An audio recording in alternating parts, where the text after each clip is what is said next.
Bonsoir à tous. Merci d'être restés dans l'espace Les Meneurs ici à l'Accor Arena. Vous avez bien raison parce qu'on termine la journée en apothéose avec l'équipe de France de Cécifoot et on peut, avant de les présenter, rien que ça, les applaudir. Médaillés d'or aux Jeux Paralympiques de Paris. Et on a la chance d'avoir avec nous deux joueurs, deux médaillés, Gaël Rivière et Tidiane Diakité, avec à leur côté Jean-François Chevalier qui est le président du Bondy Cécifoot. Messieurs, merci et bonsoir. Merci d'être avec nous ici à l'Accor Arena. Merci à vous. Merci à vous. Merci, bonsoir. Alors je suis obligé de vous poser cette question, je suis sûr qu'on vous l'a posée des dizaines de fois, mais en tous les cas, ici à l'Accor Arena, on ne vous l'a pas encore posée. On commence avec vous, Tidiane. Qu'est-ce que vous ressentez quelques semaines après cette médaille d'or? Je suis certain que l'émotion est encore bien présente en vous. Merci de l'invitation. Bon, ça fait 2 semaines quand même. Toujours l'émotion un petit peu. C'est compliqué. On était content. On est content de notre parcours pendant la compète et surtout la reconnaissance après, parce qu'on a croisé beaucoup de gens qui nous félicitent, qui ne connaissaient pas tout de Cécifoot, qui ont regardé, qui ont aimé le Cécifoot, qui nous considèrent comme des sportifs vraiment de haut niveau, quoi. Beaucoup de reconnaissance et de félicitations du coup oui. dans la rue. Même question pour vous, Gaël. J'imagine qu'il y a encore beaucoup d'émotions, de joie. On réalise quand même maintenant. Oui, en fait, ce qu'on n'avait pas réalisé pendant ces Jeux, parce qu'on était focalisé sur notre compétition, un peu dans notre bulle. Alors on s'était bien rendu compte que les gens au stade étaient enthousiastes, parce que 12 000 personnes, ça peut faire beaucoup de bruit.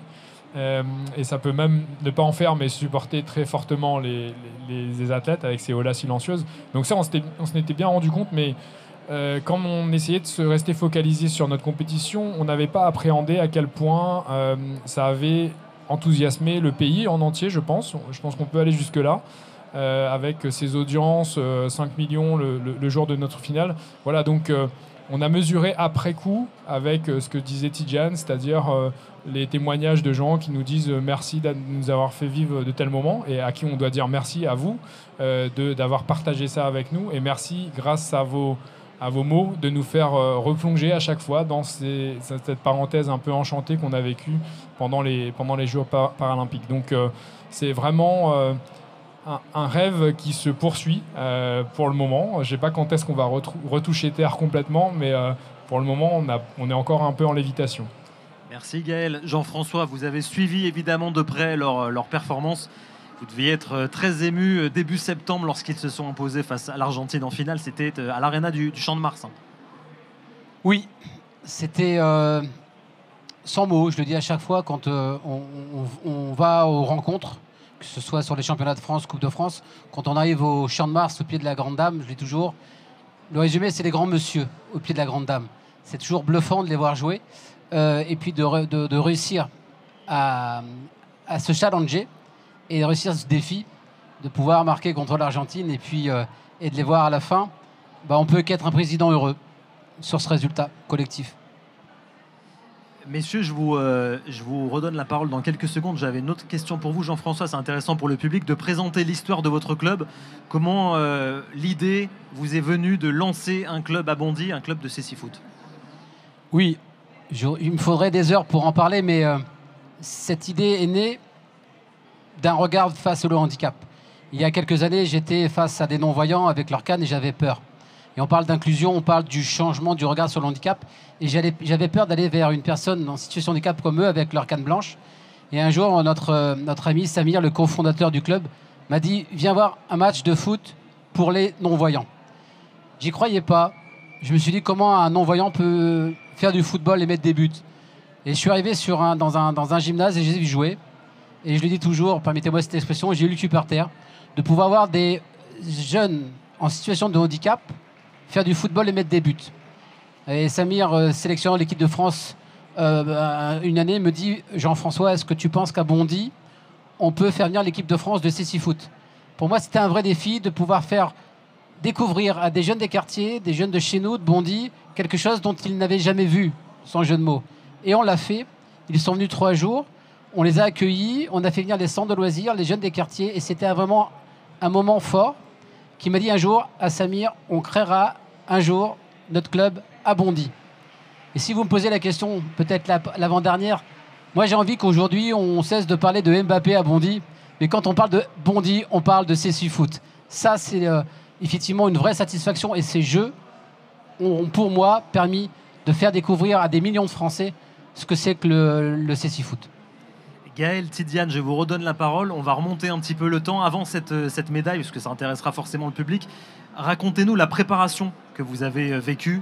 Préparation physique, mentale, c'est un travail de plusieurs mois, même plusieurs années, Gaël. Oui, c'est un travail de plusieurs années. Moi, j'ai débuté le CSI Foot en 2006 en équipe de France, donc vraiment beaucoup d'années. Mais juste pour donner une illustration de l'intensité de notre préparation, je vais citer quelques chiffres de cette dernière année. Du mois de septembre, du 1er septembre au 7 septembre, on a joué 50 matchs dans la saison. On s'est entraîné 2 fois par jour, tous les jours quasiment. On s'est réunis pendant 5 semaines au mois de juillet et au mois juillet-août avec tout le reste de l'équipe où on s'entraînait 6 heures par jour. Donc voilà un peu pour donner l'ordre de grandeur du niveau de notre préparation pour ces Jeux paralympiques.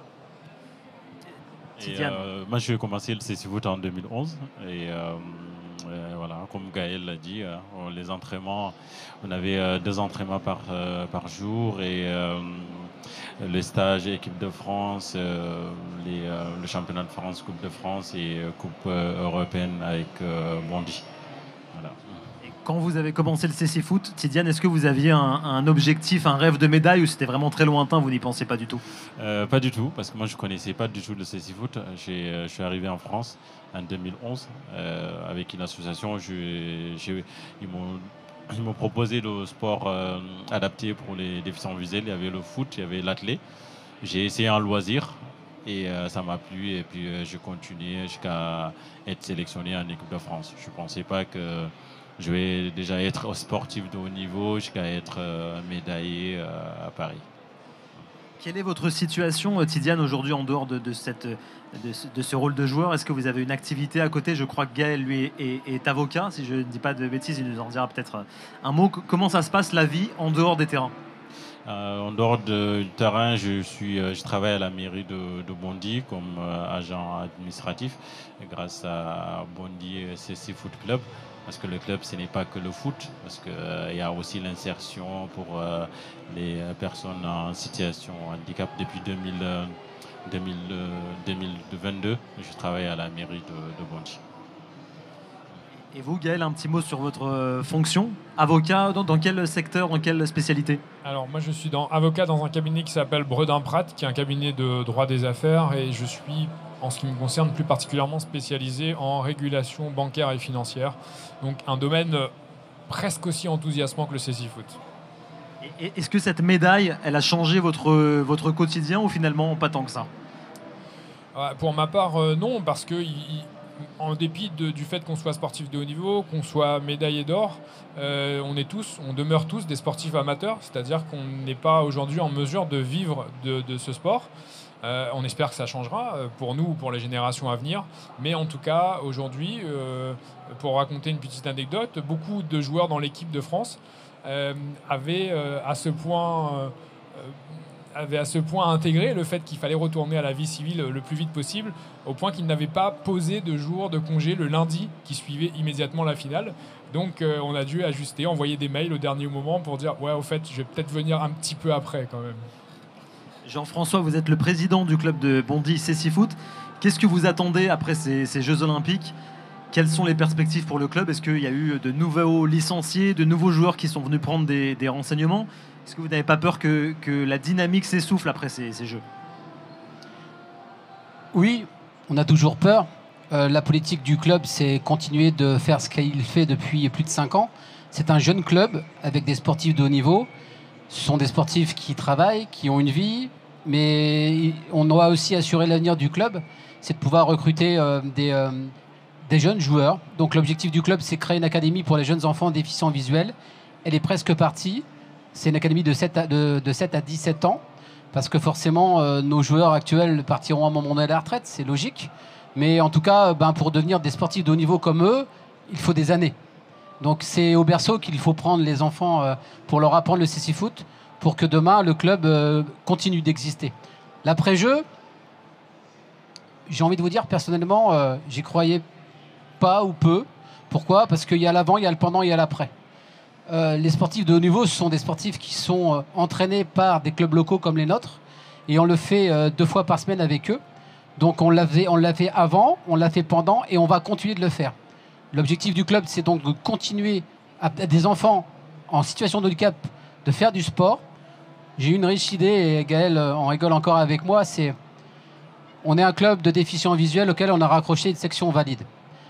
C'est rare, on part toujours d'un club valide auquel on raccroche une section handisport. Le club, l'ADN du club, c'est les non-voyants et les malvoyants. On a aussi 2 joueurs malvoyants avec nous aujourd'hui. On a raccroché 2 sections futsal valides et une section futsal féminin. Objectif, Académie des jeunes enfants déficients visuels. Et puis, je l'espère très vite, parce qu'on est parti il y a quelques mois au Maroc avec une école d'enfants en situation de handicap moteur. Ils étaient en fauteuil roulant. Et ils sont venus voir pendant ce séjour au Maroc. Ils me disent, président, on veut faire du foot dans votre club. Je dis, c'est compliqué parce que on a la chance, je le dis, d'avoir des joueurs qui n'ont pas les yeux et les jambes. Et vous n'avez pas les jambes, mais vous avez les yeux. Donc c'est compliqué. Et je leur ai dit, et je n'ai pas une promesse de non-voyant, c'est quand je dis quelque chose, je veux le faire. Je voudrais ouvrir une session foot fauteuil pour permettre à des enfants en situation de handicap en fauteuil de pouvoir faire du sport. Parce que par le sport, c'est créer de l'autonomie. Et on le voit à la fois chez les déficients visuels et dans le handicap moteur. Voilà l'ambition du club. Mais tout ça, c'est l'histoire du collectif.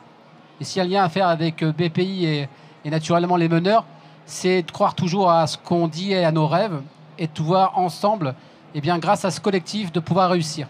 C'est ça l'ambition du club. Et puis, on a des rendez-vous sportifs qui est le championnat de France, la Coupe de France, la Ligue européenne de cécifoot, où le club est engagé. On est prêt et on va le faire avec eux et pour amener aussi d'autres médailles et d'autres coupes au club. Gaël et Tidiane ont dit un mot sur leur situation en dehors des terrains. Ça, c'est un vrai sujet, l'accompagnement des sportifs paralympiques. Finalement, on se rend compte que la situation financière, elle est compliquée. Oui, et ils le diront mieux que moi. Vous savez, on est des clubs amateurs avec des joueurs qui travaillent tous les jours pour gagner leur vie. Ce ne sont pas des sportifs comme d'autres pays où ils travaillent, où leur sport, leur travail, c'est le foot. Vous savez, les Argentins, les Brésiliens, ce sont des sportifs professionnels. Ils sont payés tous les jours pour jouer. Eux, ils viennent dans des clubs amateurs comme les d'autres faire leur passion, le foot.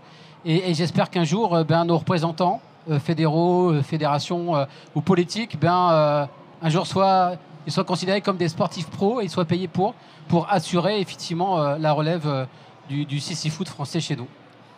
Gaël et Tidiane, je vous redonne la parole. Tidiane, pour commencer, quels sont vos rêves pour la suite? Comment on arrive à se donner de nouveaux rêves après cette médaille olympique?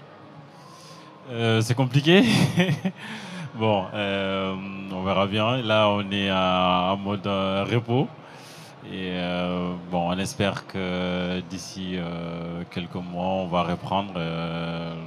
On espère que le cécifoot surtout va évoluer et on va avoir plus de moyens pour les joueurs, pour surtout les équipes nationaux pour bien développer le cécifoot.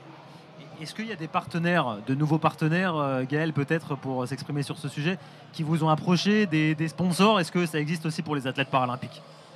Alors, ça existe. Il y a des athlètes qui ont bénéficié. Ce qui est difficile, c'est que dans un sport collectif, il est dur de choisir un joueur à soutenir en particulier. Et si on veut soutenir l'équipe dans sa globalité, ça coûte peut-être un petit peu plus cher ou les gens sont plus frileux parce qu'ils se disent on identifie moins bien qui on soutient. Mais j'ai eu de bons contacts aujourd'hui, j'ai l'impression, avec des gens du monde économique qu'on est amené à croiser grâce à cet événement. Et je suis convaincu que beaucoup ont senti qu'il y avait, avec les sports paralympiques, un potentiel il y avait des histoires, des belles histoires à raconter et des beaux projets à co-construire et dans lesquels ils pourraient investir financièrement mais aussi individuellement pour s'enrichir mutuellement, eux de notre expérience de sportif et nous de leur réseau, de leurs compétences professionnelles, etc. Donc moi je crois beaucoup qu'on va faire bouger les lignes avec ces Jeux paralympiques à condition qu'on se dise que ce n'était pas qu'une parenthèse mais qu'on a envie tous d'œuvrer pour la prolonger. Jean-François, ça sera plus votre partie, ça, aller chercher de nouveaux partenaires, de nouvelles sources de financement. Oui, et c'est dur. Parce qu'aujourd'hui, toutes les entreprises et tous les chefs d'entreprise, ils ont tous une démarche de RSE dans leur entreprise. Mais aujourd'hui, la situation économique fait que, moi je le dis honnêtement, c'est quand on raconte l'histoire du club, il n'y a pas un chef d'entreprise qui me dit non, votre projet, il est top. Et on en reste là et dire concrètement, comment voulez-vous nous accompagner. Moi j'ai une vision aussi, je suis bénévole dans le club, j'ai un travail à côté. Tidiane parlait de travail. Ma vision aussi, mon objectif, c'est de trouver un travail à tous les joueurs. Parce que quand on est en situation de handicap, c'est dur d'ouvrir les portes d'une entreprise pour pouvoir les accueillir. Ça, c'est ma mission. Et on a réussi 3 fois. Il y a encore du chemin. Et j'appelle à tous les partenaires de pouvoir venir partager un projet. Ce n'est pas une vitrine. Ce sont des humains, ce sont des sportifs. Moi, je parle de partenariat, je ne parle pas de sponsoring. Le mécénat, c'est important aussi. Parce que ça permet aussi de pouvoir porter des valeurs du handicap dans les entreprises et dans les écoles, dans les collectivités. Et j'appelle vraiment à tous les chefs d'entreprise qui ont encore des doutes, n'hésitez pas. Le handicap, il n'a pas de limite, il n'a pas de frontières. Aujourd'hui, on doit tous être acteurs de cela. Et comme le dit Gaël, les jeux, c'est bien, l'après-jeu, c'est maintenant. Et on a besoin de tous pour pouvoir faire vivre le handisport d'une manière générale. Messieurs, avant de vous applaudir, on va accueillir, c'était pas prévu, un autre athlète qui a été médaillé lors de ces Jeux Olympiques. Aurélien, tu peux venir, médaillé avec l'équipe de France de judo. Sous vos applaudissements, évidemment, ici à l'Accor Arena. C'était pas prévu, on peut te donner le micro. Tu es venu ici en visiteur à BPI rencontrer toi aussi des acteurs du monde économique. Exactement, je suis venu rencontrer les acteurs du monde économique parce que c'est important pour nous en tant que sportifs de rester connectés avec l'économie, avec la société, parce qu'on fait partie de cette société, donc il ne faut pas qu'on s'isole non plus. Et j'étais aussi venu en tant que fan et supporter. Je suis bondinois avant tout, donc c'est ça qu'il faut expliquer. Je suis né à Bondy, donc j'étais très content de voir cette équipe de CSI Foot gagner cet été et de voir que le club de Bondy spécialement était encore mis à l'honneur aujourd'hui. C'était pour moi un réel plaisir et donc du coup j'ai voulu partager ce moment avec eux et j'espère que le sport bondinois continuera de briller et qu'il sera accompagné par le monde économique pour qu'on puisse aller chercher encore un peu plus les étoiles. Merci messieurs, à tous les quatre. Je pense qu'on peut les applaudir bien fort pour terminer cette journée à l'Accor Arena. Avec les médailles d'or autour de cou, vous allez peut-être pouvoir prendre quelques photos dans quelques secondes. Merci à tous les quatre, messieurs. Merci. Merci beaucoup, merci. Merci à vous.